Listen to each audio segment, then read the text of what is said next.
അള്ളാഹുവിൻ്റെ അസ്മാഉൽ ഹുസ്നയിൽപ്പെട്ട മഹത്തരമായൊരു ഇസ്മാണ് മുഗ്നി എന്നത്. ഐശ്വര്യം നൽകുന്നവൻ എന്നാണ് ഇതിൻ്റെ അർത്ഥം. ഇതിൻ്റെ അബ്ജദിയത്ത് 1100 പരിശുദ്ധ ഖുർആനിൽ ഇത് വന്നിട്ടില്ല. എല്ലാ നിലക്കുള്ള ഐശ്വര്യങ്ങളെയും സൃഷ്ടികൾക്ക് നൽകുന്നവൻ, അള്ളാഹുവിൻ്റെ അടിമകളിൽ നിന്ന് അള്ളാഹു ഉദ്ദേശിച്ചവർക്ക് ഉദ്ദേശിച്ച രൂപത്തിൽ ഐശ്വര്യം നൽകുന്നവൻ, സൃഷ്ടികൾക്ക് ധാരാളം സമ്പത്തും സന്താനങ്ങളും നൽകി അവരെ ഐശ്വര്യത്തിൻ്റെ ഉന്നതിയിലേക്ക് എത്തിച്ചവൻ, സൃഷ്ടികളുടെ ദാരിദ്ര്യങ്ങളെ ഇല്ലായ്മ ചെയ്യുന്നവൻ, എല്ലാ സൃഷ്ടികൾക്കും മതിയായവൻ, ഓരോ സൃഷ്ടികൾക്കും ആവശ്യമുള്ളത് അള്ളാഹുവിൻ്റെ ഉദ്ദേശം തേടുന്ന രൂപത്തിൽ അള്ളാഹുവിൻ്റെ പരിശുദ്ധമായ കലിമത്ത് വചനം മുൻകടന്ന രൂപത്തിൽ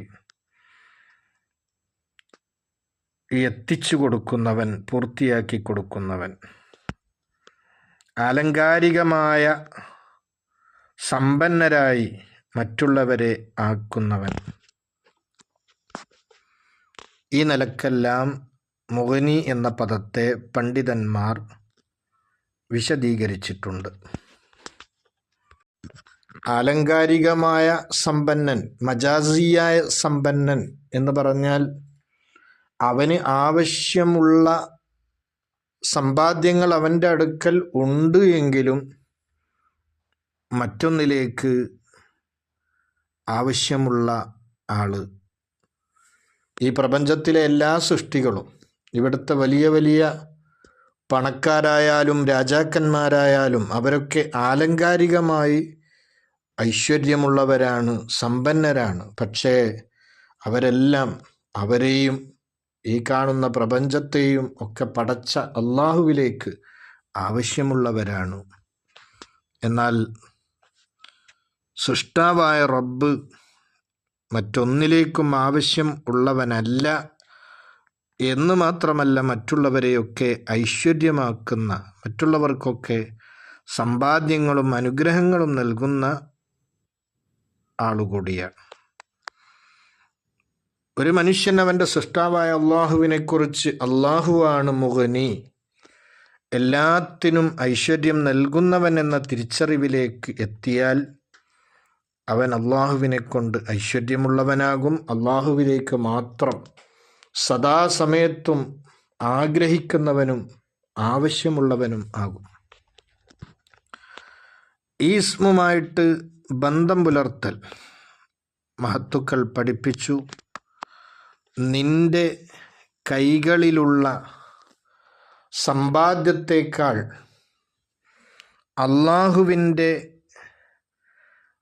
കുദറത്തിലുള്ള, അള്ളാഹുവിൻ്റെ പക്കലുള്ള അനുഗ്രഹങ്ങളിൽ നീ കെട്ടുറപ്പുള്ളവനാവുക. എൻ്റെ കയ്യിൽ ഇപ്പോൾ സമ്പാദ്യമുണ്ടെങ്കിലും ആ സമ്പാദ്യങ്ങളൊക്കെ നിമിഷനേരം കൊണ്ട് ഇല്ലാതെയാകാം. എന്നാൽ ഒരു കാലത്തും ഒരൽപ്പം പോലും കുറയാത്ത രൂപത്തിൽ എല്ലാ ഐശ്വര്യങ്ങളും നിറഞ്ഞു നിൽക്കുന്നവനാണ് എൻ്റെ റബ്ബ്. ആ റബ്ബ് എപ്പോഴും എനിക്കാവശ്യമുള്ള എല്ലാ സമ്പത്തും നൽകുന്നവനാണ്. എൻ്റെ കയ്യിലുള്ള സമ്പത്തിനേക്കാൾ എനിക്ക് വുസൂഖുള്ളത്, കെട്ടുറപ്പുള്ളത്, എനിക്ക് പ്രതീക്ഷയുള്ളത് എൻ്റെ സൃഷ്ടാവായ റബ്ബിൻ്റെ അടുക്കലുള്ളതാണ് എന്ന ആ ഒരു ചിന്താഗതിയിലേക്ക് എത്തലാണ് ഇസ്മുമായിട്ട് ബന്ധം പുലർത്തുന്നതിൻ്റെ അടയാളം. ഈ ഇസ്മു കൊണ്ട് സ്വഭാവം ശ്രദ്ധിക്കൽ മഹത്തുക്കൾ പഠിപ്പിച്ചു. നീ ധർമ്മിഷ്ഠനാവുക, അങ്ങേയറ്റം മറ്റുള്ളവർക്ക് നീ നൽകുക. നിനക്ക് ലഭിച്ച സമ്പത്തുകളെല്ലാം സൃഷ്ടാവായ നിന്റെ റബ്ബ് നിനക്ക് തന്നതാണ് എന്നും ആ റബ്ബ് നിനക്ക് തന്നത് നിന്നെ പരീക്ഷിക്കാൻ വേണ്ടിയാണ് എന്നുമുള്ള ഒരു ബോധത്തിൽ, ആ പരീക്ഷണത്തിൽ എനിക്ക് വിജയിക്കണമെന്ന ആ ഒരു ചിന്തയിൽ മറ്റുള്ളവർക്ക് ധർമ്മം നൽകുക. പാവപ്പെട്ട ആളുകളെ ധനികരാക്കി മാറ്റുക. അതിന് ഇസ്ലാം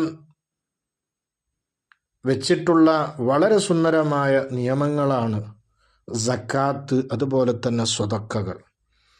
പാവപ്പെട്ട മനുഷ്യന്മാർ അഥവാ മറ്റു ആളുകളിലേക്ക് ആവശ്യങ്ങൾ ചെന്ന് പറയേണ്ടി വരുന്ന, മറ്റുള്ളവരിലേക്ക് കൈനീട്ടേണ്ടി വരുന്ന രൂപത്തിൽ ജീവിക്കുന്ന ദരിദ്രരായ ആളുകളെയൊക്കെ മറ്റുള്ളവർക്ക് കൊടുക്കാൻ തരപ്പറ്റുന്ന ഒരു അവസ്ഥയിലേക്ക് നീ ആക്കി മാറ്റുക. മുൻകാലത്ത് ജീവിച്ച ചില മഹതിമാരുടെ ചരിത്രത്തിൽ കാണാം, അവർ അവരുടെ നാട്ടിലുള്ള എല്ലാ സ്ത്രീകളെയും അവരുടെ വീട്ടിൽ ഒരുമിച്ച് കൂട്ടുകയും എല്ലാ സ്ത്രീകൾക്കും വസ്ത്രങ്ങൾ നൽകുകയും ചെയ്യും. അതിനുശേഷം ഓരോ സ്ത്രീകളുടെ കൈകളിലും തരക്കേടില്ലാത്ത രൂപത്തിൽ സമ്പത്ത് കൊടുക്കുകയും ഇത് നിങ്ങളുടെ കുടുംബത്തിലുള്ള പാവങ്ങൾക്ക് നിങ്ങൾ കൊടുക്കണമെന്ന് പറഞ്ഞ് ഏൽപ്പിക്കുകയും ചെയ്യാറുണ്ടായിരുന്നു.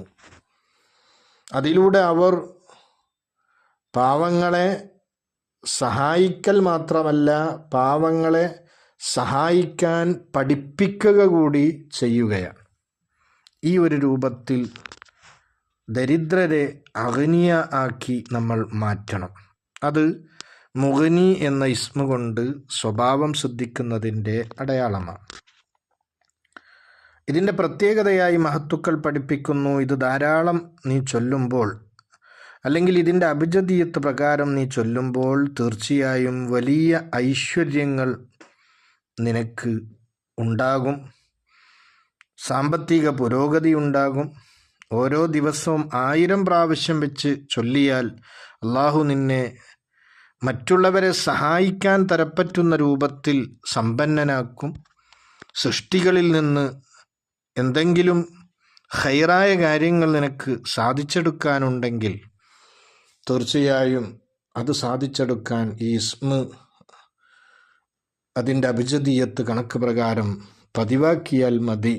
ചിലപ്പോൾ നമുക്ക് പല സ്ഥാപനങ്ങളിൽ നിന്നും നമ്മളുടേതായ കാര്യങ്ങൾ സാധിക്കാൻ ആവശ്യമാകുന്ന സന്ദർഭങ്ങളുണ്ടാകുമ്പോൾ ഈ ഇസ്മ ധാരാളം ചൊല്ലിയാൽ അത് വലിയ ഫലം ചെയ്യുമെന്നാണ്. അള്ളാഹു തൗഫീഖ് നൽകട്ടെ. ആമീൻ.